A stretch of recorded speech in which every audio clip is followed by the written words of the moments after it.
¿Qué tal, chicos? Les recomiendo que si no han visto el primer análisis que hice de la primera película, vayan a verlo y después se vengan a este para que vean cómo todo se conecta. 27 años después de los eventos de la primera película, en 2016, Adrian y su pareja Dawn visitan un carnaval en Derry, Maine. Un grupo de jóvenes liderado por John Webby Garton les grita insultos homofóbicos, lo que lleva a la pareja a irse. La banda los embosca y golpea, arrojando a Adrian desde un puente al río. Ahí Pennywise se le aparece ofreciéndole ayuda, pero Dawn solo alcanza a ver cómo Pennywise le arranca el corazón a Adrian. Mike, el único del club de los perdedores que sigue en Derry, escucha sobre el ataque y encuentra la frase "regresa a casa" escrita con la sangre de Adrian. Al darse cuenta de que eso ha vuelto, reflexiona que a veces lo que quisiéramos olvidar no se queda en el pasado, sino que regresa a ti. Entonces decide llamar a sus amigos para que regresen a Derry. El resto de los perdedores, ahora rondando los 40, han dejado Derry y olvidado gran parte de su infancia, convirtiéndose en adultos exitosos. Bill es un escritor y guionista famoso, pero suele ser criticado por sus finales que no ofrecen cierre ni felicidad. Eddie es asesor de riesgos y está casado con una mujer muy autoritaria, similar a su madre. De hecho, sin querer, a veces la llama mami. Stanley es socio en una gran empresa contable. Ben ha adelgazado y ahora es un arquitecto exitoso, pero se siente solo. Durante una reunión, cuando sugieren añadir más paredes a un diseño, Ben se preocupa. Argumenta que parecerá una prisión y propone que debería ser un espacio de encuentro. Richie es ahora un comediante exitoso, pero esconde un secreto. Durante un show, escucha voces que lo insultan llamándolo gay y esto lo hace detener su acto. Beverly es diseñadora de moda, pero vive en una relación abusiva con su esposo Tom. Cuando Mike los contacta, todos sienten una ola de miedo y el regreso de las cicatrices de sus manos. Aceptan regresar a Derry, excepto Stanley, quien, al recordar más detalles, se elimina. Pero no solo ellos regresarán a Derry. El matón Henry Bowers también sobrevivió. Después de escapar de las alcantarillas, fue arrestado por eliminar a su padre. Ahora está en un manicomio. Ahí ve un globo rojo, un signo de que eso está cerca. De este globo sale un zombie que Henry reconoce como Hochstetter, su amigo que murió en las alcantarillas. Hochstetter le da un cuchillo y Henry escapa, decidido a eliminar a los miembros del Club de los Perdedores. El Club de los Perdedores se reúne en un restaurante chino local y se alegran de volver a verse, recordando poco a poco sus aventuras infantiles, aunque al principio no recuerdan a Pennywise. Mike, que sí lo recuerda todo por haberse quedado en Derry, les recuerda al payaso y les explica que no lograron detenerlo y que ha vuelto. Les pide que regresen, como juraron, para acabar con eso de una vez por todas. Al abrir galletas de la fortuna, encuentran un mensaje conjunto que dice: "Eso tuvo que doler, ¿no, Stanley?". Luego, las galletas restantes revelan terroríficas criaturas como una araña con cabeza de bebé, un murciélago de una sola ala y un pájaro nonato cubierto de sangre. Vamos a comenzar recapitulando lo que mencioné en el análisis de la primera película, ya que es importante seguir la misma línea en esta segunda parte. En ese video hice una comparación entre el payaso Eso y el inconsciente, al que Lacan, un famoso psicoanalista, en una curiosa coincidencia llamaba eso que habla. Freud propuso que el inconsciente es una parte profunda de nuestra mente donde se almacenan todos esos deseos, emociones y recuerdos reprimidos, ya sea porque son dolorosos o inaceptables, y aunque no seamos conscientes de ellos, siguen influyendo en nuestra vida cotidiana. Así que, dado que el payaso Eso refleja y amplifica los miedos reprimidos de los personajes, podemos verlo como una representación del inconsciente. Además, Freud sugería que lo reprimido nunca desaparece por completo, sino que siempre tiende a regresar, aunque no siempre de forma directa. A veces se manifiesta a través de sueños, síntomas o actos fallidos, y otras veces mediante patrones repetitivos en la vida de una persona. A esto último, Freud lo llamó compulsión a la repetición. Básicamente, observó que cuando una persona ha pasado por un trauma, tiende a recrear de manera inconsciente patrones, situaciones o relaciones que evocan ese dolor original. Es como si estuviera atrapada la persona en un ciclo, reviviendo una y otra vez los mismos conflictos no resueltos. Y esto es exactamente lo que vimos que ocurre al inicio de esta película. Los personajes han crecido, ahora son adultos que intentan llevar una vida normal, pero los problemas no resueltos de su infancia siguen presentes. Aunque han tratado de olvidarlos, lo reprimido siempre vuelve. Como bien dijo Mike al principio, a veces lo que quisiéramos olvidar no se queda en el pasado, a veces regresa a ti. Bill sigue consumido por la culpa debido a la muerte de Georgie, su hermano menor en la infancia. Aunque ha tratado de olvidarlo, esa culpa lo ha seguido hasta su vida adulta. Bill no puede resolver sus historias literarias porque en su vida personal no ha tenido un cierre emocional, no ha podido darle un final a ese dolor, y esa herida abierta se refleja simbólicamente en su trabajo como escritor. Bev, por otro lado, vivía de niña con un padre abusivo y ahora de adulta está casada con un hombre que también la maltrata. Eddie siempre fue controlado por su madre, quien lo sobreprotegía, haciéndolo sentir frágil y dependiente. Ahora sigue atrapado en ese mismo rol de sumisión, casado casado con una mujer igual de controladora que su madre, a quien incluso llamó mami por error. De hecho, a esto se le llamaría un desliz freudiano, una expresión involuntaria de lo reprimido. Ben, por su parte, siempre fue ridiculizado por su peso, lo que afectó profundamente su estima de sí. Ahora es un hombre exitoso y en forma, pero en su interior sigue siendo ese niño inseguro que siente que no es digno de amor, lo que lo ha mantenido aislado. Richie, por último, ha reprimido su sexualidad por miedo al rechazo y la vergüenza, pero esa represión sigue generándole angustia en su vida adulta. Ahora que son adultos, vemos que los personajes no han logrado superar completamente los miedos y traumas que Pennywise utilizaba contra ellos. Estos miedos aún dominan sus vidas. Para tener la oportunidad de romper esos ciclos repetitivos y liberarse del peso de sus traumas, tendrán que regresar a Derry y empezar a recordar lo que han intentado olvidar. Al salir del restaurante, se encuentra con un joven llamado Dean. Richie lo confunde con eso cuando Dean cita una frase de su show: la diversión apenas comienza. Richie lo agarra del brazo y le grita que no le teme. Dean, confundido, es llevado por sus padres. Richie y Eddie reprochan a Mike por no explicar todo lo que implicaba regresar. Bev llama a la casa de Stanley y descubren que efectivamente ha muerto. Asustados, Richie y Eddie deciden regresar a su hotel para irse. Ben nota que Bev sabe más de la situación y la sigue al hotel, dejando solo a Mike y Bill.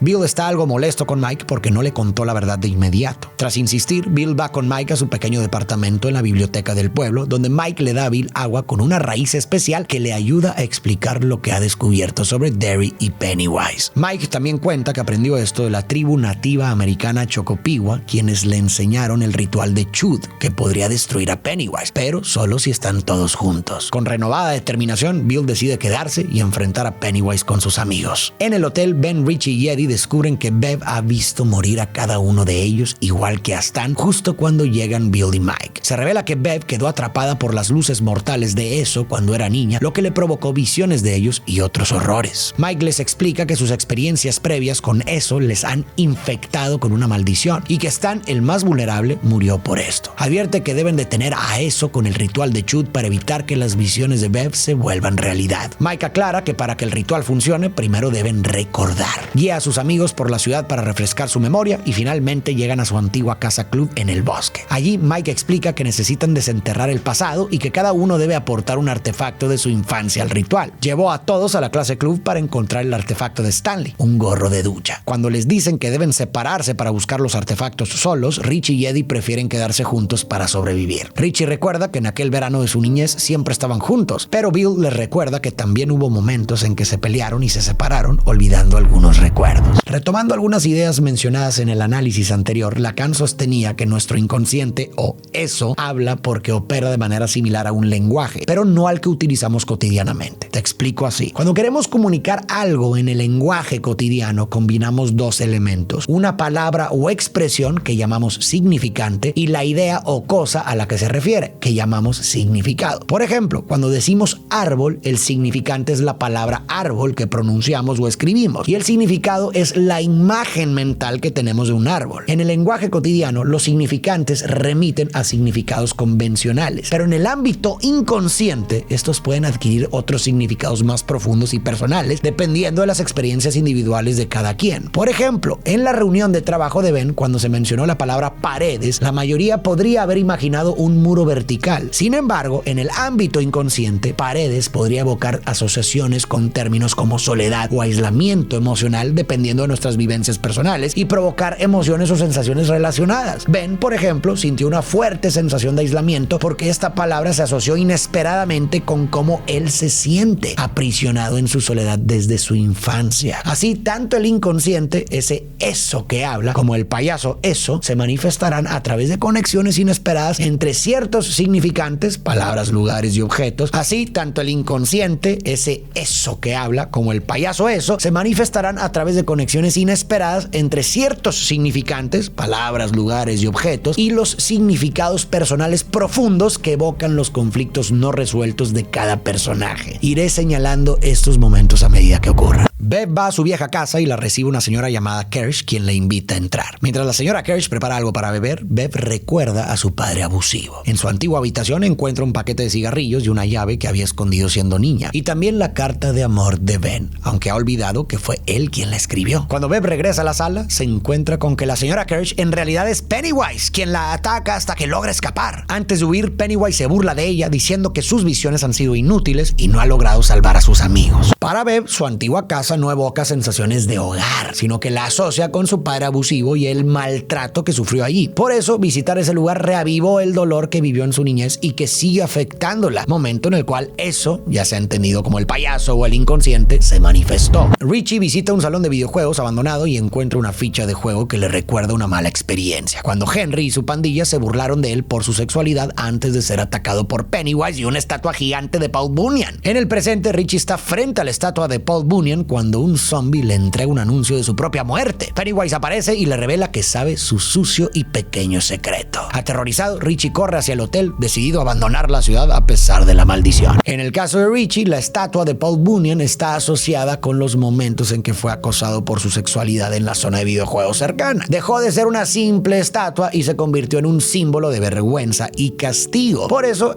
se manifestó justo ahí, recordándole que conocía su sucio y pequeño secreto. Por otro lado, Bill compra su antigua bicicleta en una casa de empeños y, montado en ella, pasa por su antigua casa. Recuerda cómo murió su hermano Georgie en la alcantarilla cercana. Allí confronta un recuerdo doloroso de Pennywise burlándose de él por no haber estado para proteger a Georgie. Mientras se va, cree oír a Georgie en la alcantarilla y ve su barco de papel. Intenta agarrarlo, pero manos monstruosas lo atrapan. Logra escapar con el barco y le grita a Pennywise que lo odia. Luego, Bill se topa con Dean, el chico del restaurante, quien ahora vive en su antigua casa y escucha voces en los desagües. Bill le dice que se aleje de Derry para siempre, asustando a Dean, quien huye en su monopatín hacia la feria. Georgie fue devorado en la alcantarilla, por lo que para Bill este lugar se vincula con la culpa que sigue sintiendo por la muerte de su hermano. Y es ahí donde eso se manifestó para él. Ben regresa a su antigua escuela y encuentra la página de su anuario que solo Bev firmó. Recuerda cuando Pennywise, disfrazado de Bev, lo persiguió por la escuela, burlándose de su peso y soledad. Para Ben, la escuela se asocia con un lugar donde fue acosado por su peso y se sintió solo, siendo este lugar donde eso se manifestó para él. Eddie visita una farmacia para recoger un inhalador y recuerda un momento de su infancia cuando vio a su madre siendo atacada por el leproso en el sótano. Baja y se enfrenta al leproso nuevamente. Logra superarlo, pero el leproso vomita sobre él, haciendo que Eddie salga corriendo de la farmacia. Para Eddie, la farmacia se conecta con su profundo miedo a enfermarse, a contagiarse y a ser frágil, y aquí es donde eso se le manifestó en forma de leproso. Cuando Eddie regresa a su habitación de hotel, Henry Bowers lo apuñala en la mejilla desde el baño. Eddie logra quitarse el cuchillo de la cara y hiere a Henry en el pecho. Ben y Beverly oyen los gritos de Eddie, pero cuando llegan, Henry ya ha huido por la ventana. Mientras tanto, en las escaleras del hotel, Bill encuentra una patineta con una advertencia de Pennywise: tampoco estarás para él. Se da cuenta de que el payaso está detrás de Dean en la feria. Bill corre a la feria, sigue a Dean hasta una sala de espejos y justo cuando lo alcanza, Pennywise rompe el espejo y devora a Dean, dejando a Bill horrorizado. Richie conduce con la intención de irse, pero al pasar por la sinagoga donde Stan celebró su bar mitzvah, decide detenerse. Entra y recuerda el valiente discurso de Stan y cómo se enfrentó a su padre, el rabino. Mientras tanto, Mike está en la biblioteca recordando un artículo sobre el incendio donde murieron sus padres, titulado "Dos adictos mueren en incendio". De repente, Henry aparece y ataca a Mike. Está a punto de herirlo gravemente cuando Richie, inspirado por el recuerdo de Stan, regresa y elimina a Henry. Ben, Eddie y Bev llegan a la biblioteca y se preguntan dónde está Bill. Cuando lo contactan, un Bill traumatizado por no haber salvado a Georgie ni a Dean les dice que enfrentará solo a Pennywise en la antigua casa Neibolt y no quiere que lo acompañen por miedo a que corran peligro. Cuando Bill está a punto de entrar a Neibolt, los demás lo alcanzan. Él lamenta haberlos llevado a luchar contra Pennywise desde el principio, lo que según él los maldijo. Sin embargo, los demás le aseguran que los perdedores siempre permanecen unidos. Entonces, el grupo entra juntos a la casa abandonada. Dentro, Pennywise separa el grupo en dos habitaciones. En una graba un mensaje en el estómago de Ben que dice: "Por fin en casa". Solo pueden ver al payaso a través del reflejo en un espejo. Bev reacciona, rompe el espejo y tanto las marcas en Ben como la imagen de Pennywise desaparecen. En la otra habitación, Pennywise toma la forma de la cabeza de Stanley con patas de araña y culpa a Bill por la muerte de Stanley. La araña ataca a Richie, pero Bill la detiene. Pide a Eddie que use un cuchillo para matarla, pero Eddie, paralizado por el miedo, solo quiere irse. En ese momento, Ben apuñala a la araña. Bill regaña a Eddie por su miedo, casi causando la muerte de Richie, pero pronto lo perdona al darse cuenta de que eso es lo que quiere su enemigo. El grupo entra a las alcantarillas y encuentra una cima. Eddie, temiendo ser un cobarde y afectar al grupo, duda en entrar, pero Richie le dice que es más valiente de lo que cree, recordándole que venció a un payaso en su juventud y enfrentó a Bowers en el hotel. Descienden por la cima hasta el origen de eso. Ahí Mike saca una cerámica para el ritual de Chud, enciende un fuego en la cerámica e instruye a los demás a quemar los artefactos que recogieron de su pasado. Bev coloca el poema de Ben, Eddie su inhalador, Bill el barco de papel, Ben la página del anuario, Richie la moneda y Mike la piedra que usaron los perdedores para rescatarlo durante la pelea de piedras contra la banda de Bowers. Mike les pide a todos que se tomen de las manos y al hacerlo las luces mortales de eso aparecen y el fuego se apaga. Entonces Mike les dice que repitan que la luz se convierte en oscuridad mientras las luces penetran la cerámica que él tapa rápidamente. Parece que el ritual ha funcionado, pero de pronto un globo rojo se infla bajo la tapa y estalla, revelando una versión enorme de eso con patas de araña y cuchillas en ellas. Pennywise presiona a Mike para que revele que el ritual ya había fallado antes. Mike le explica a sus amigos que pensaba que los nativos habían fracasado porque no creían que realmente pudiera matar a eso. Todos intentan escapar, pero Mike se queda parado, resignado. Cuando Pennywise va a atacarlo, Bill y Ben lo rescatan y los tres huyen. Mientras corren, Mike se esconde solo. Pennywise lanza al resto a escenarios de pesadillas basados en recuerdos de su infancia en Derry. Otra idea psicoanalítica fundamental que también vemos reflejada en la película es la necesidad de hacer consciente lo que hemos reprimido para poder procesarlo y liberarnos de su dominio. Elaborar quiere decir justamente eso, confrontar esos recuerdos reprimidos, desvincularlos de los significados inconscientes que los mantenían atrapados, darles un nuevo sentido y finalmente integrarlos en nuestra vida de una manera que nos permita avanzar. El grupo no ha podido vencer a eso porque, aunque han recordado lo que habían olvidado, todavía no lo han elaborado. Y eso es precisamente lo que tendrán que hacer a continuación. Bill se encuentra en el sótano de su casa enfrentándose a su culpa por haber fingido estar enfermo el día que murió Georgie. Ve a un Georgie enfadado, acusando a una versión joven de él mismo de mentir y causar su muerte. Bill joven acepta la culpa, pero Bill adulto insiste en que no fue así. Un Georgie zombificado lo acusa de nuevo y Bill lo enfrenta negando la culpa. Bill joven amenaza con una pistola de perno diciendo que merecen morir por la muerte de Georgie. Bill adulto lo contradice defendiendo que fue un buen hermano y que no debe sentirse culpable solo porque no quiso jugar una vez. Al aceptar que nunca fue culpable, Bill encuentra la forma de ponerse a salvo. Bill necesitaba revivir el dolor por la muerte de Georgie para poder perdonarse. Al enfrentarse de nuevo a esa experiencia, pudo procesarla, comprender que no fue su culpa y finalmente encontrar el cierre emocional que tanto necesitaba. Esto, a su vez, le permitirá también cerrar sus historias literarias. Richie y Eddie se enfrentan a tres puertas que dicen: da mucho miedo, da miedo y no da miedo. Tras abrir la primera, encuentran un armario con unas piernas zombies. Después abren la tercera y se enfrentan a un perro que se convierte en un monstruo, lo que los hace retirarse. Richie también tuvo que revivir los momentos en los que comenzó a reprimir esa parte esencial de sí mismo para entender de dónde venía su angustia. El hecho de que abriera la puerta que decía da mucho miedo y esta resultara ser un closet parece sugerir que Richie finalmente sacó su secreto del closet. En otras palabras, pudo aceptarse a sí mismo y liberarse del peso que había estado cargando durante tanto tiempo, lo que le permitirá encontrar la paz. Bev es arrojada a un baño donde es acosada por visiones de su abusivo esposo, su antigua acosadora Greta y su padre. El baño empieza a inundarse de sangre. Al mismo tiempo, Ben está en la casa club que se llena de tierra mientras Pennywise lo atormenta, diciéndole que, a pesar de su éxito, sigue siendo un perdedor gordo destinado a morir solo. Ben escucha los gritos de Bev y le confiesa su amor. Esto le da fuerzas a Bev para enfrentarse a su padre. Ben recita el poema que le escribió de niños y Bev finalmente recuerda que fue él quien le envió la carta de amor. Con esta fuerza rompe la puerta del baño y juntos escapan de sus pesadillas. Bev tenía que recordar el abuso que sufrió a manos de su padre para reconocer cómo ese trauma seguía afectando su vida actual. Solo al enfrentar esos recuerdos traumáticos pudo liberarse de ellos. Cuando Bev pateó tanto a su padre como a su esposo fuera del baño recreado por eso, fue muy simbólico. Bev expulsó de su vida no solo a quienes la maltrataron, sino, más importante aún, el poder que ese abuso tenía sobre ella. Al hacer esto, finalmente podrá abrirse a una relación más sana y amorosa con Ben, algo que antes no habría sido posible porque seguía atrapada en ese ciclo de abuso. Ben, por otro lado, necesitaba revivir el acoso y la soledad que sufrió para entender de dónde provenían su inseguridad y su claustrofobia emocional, representados simbólicamente por la casa club que se llena de arena. Al procesar esas experiencias, logró aceptarse a sí mismo y expresar sus verdaderos sentimientos por Bev, lo que finalmente le permitirá dejar atrás su soledad y abrirse a una relación amorosa con ella. Mientras tanto, Pennywise encuentra a Mike y está a punto de devorarlo cuando Richie lo salva lanzándole piedras e insultos. Pennywise atrapa a Richie con las luces muertas. Eddie, superando su miedo, ataca valientemente urgentemente al payaso para salvarlo. Emocionado, Eddie cree haber vencido a Pennywise, pero es fatalmente herido por una cuchilla del payaso. Eddie tuvo que recordar la fragilidad y dependencia que la sobreprotección de su madre le había generado. Esto le permitió darse cuenta de que su miedo constante lo había limitado durante toda su vida, aunque en realidad había demostrado ser mucho más valiente de lo que pensaba. Ya no es el niño frágil que necesita protección, sino un hombre que pudo enfrentar sus miedos y convertirse en el héroe que nunca creyó que podría ser. Los perdedores se reúnen junto al moribundo Eddie. Él recuerda su encuentro con el leproso y cómo al asfixiarlo sintió que se hacía pequeño. Mike y Bev entonces se dan cuenta de que pueden destruir a Pennywise si logran hacerlo lo suficientemente pequeño y deciden regresar al túnel para enfrentarlo. Sin embargo, Pennywise los acorrala, lo que los obliga a cambiar su plan. Mike sugiere otra forma de hacerlo pequeño, haciéndolo sentir así. Entonces el grupo empieza a llamarlo solo un payaso, una anciana débil, un niño sin cabeza, y funciona. Pennywise se encoge y se debilita hasta volverse una criatura pequeña e indefensa. Los personajes han pasado por un proceso de reconocimiento, aceptación y finalmente integración de sus traumas en sus vidas. No los han borrado ni los han olvidado, pero ya no permiten que sus miedos controlen sus vidas o definan quiénes son. Han dejado de ser esclavos de ellos y al haberse librado de ese control, se liberan al mismo tiempo del poder que tenía eso sobre ellos. Nunca se trató de vencer al monstruo externo, sino de enfrentarse a los monstruos internos. Mike le arranca el corazón a eso y mientras Pennywise ríe débilmente, muere cuando todos juntos aplastan su corazón, vengando a sus víctimas. Eddie muere por sus heridas y Richie se niega a aceptarlo. Con la muerte de Pennywise, la cueva y la casa Neighbor comienzan a derrumbarse. Los perdedores restantes sacan a Richie dejando atrás el cuerpo de Eddie y logran escapar antes de que todo se destruya. El grupo regresa a la cantera donde nadaron juntos y consuelan a Richie por la muerte de Eddie. Bev y Ben finalmente se besan. Mientras caminan por la ciudad, los 5 amigos notan que las cicatrices en sus manos han desaparecido, liberándolos de la maldición. Recuerdan las secuelas de su primera victoria contra eso cuando eran niños. Tiempo después, Bill comienza un nuevo libro y ahora sabe cómo terminarlo. Habla con Mike, ambos comentan cómo ahora pueden recordar lo que antes no podían, ya que eso está muerto y tienen más cosas que quieren recordar. Bill le pregunta a Mike si ha decidido dejar Derry. Mike dice que ha estado atrapado allí durante 27 años solo viendo lo que eso le permitía. Ahora cree que es hora de ver el cielo. Se revela que el artículo sobre sus padres dice ahora 2 locales mueren en incendio eléctrico. Finalmente Mike le informa a Bill que Stanley escribió una carta a cada uno de los miembros del Club de los Perdedores antes de morir, explicando que se eliminó porque estaba demasiado asustado para regresar y no quería ser un obstáculo para ellos. Les insta a no vivir con miedo, a ser quienes quieran ser, a no dejar ir a alguien que valga la pena y a seguir su propio camino. Mientras tanto, Ben y Bev inician una relación romántica y Richie regresa al puente donde había tallado sus iniciales y las de otra persona, que ahora se revela que era Eddie. Las vuelve a tallar antes de irse. Finalmente, con eso muerto y sin razones para quedarse, Mike decide dejar Derry y comenzar una nueva vida. No podemos borrar el pasado, pero sí podemos aprender a vivir con él de una manera diferente. Los miedos y los traumas no desaparecen mágicamente, pero cuando los enfrentamos, cuando los integramos en nuestra historia personal, podemos transformarlos en algo que nos permita crecer en lugar de estancarnos. Este proceso no es fácil, ni en la vida real ni en la película. Requiere valor, requiere estar dispuesto a revivir el dolor, pero es el único camino para romper con los ciclos destructivos que nos mantienen atrapados. Los monstruos más aterradores no son necesariamente los que están afuera, sino los que llevamos dentro. Y esos monstruos solo pierden su poder sobre nosotros cuando nos atrevemos a mirarlos de frente y enfrentarlos. Quizás parezca una batalla imposible, pero es precisamente en ese enfrentamiento donde se encuentra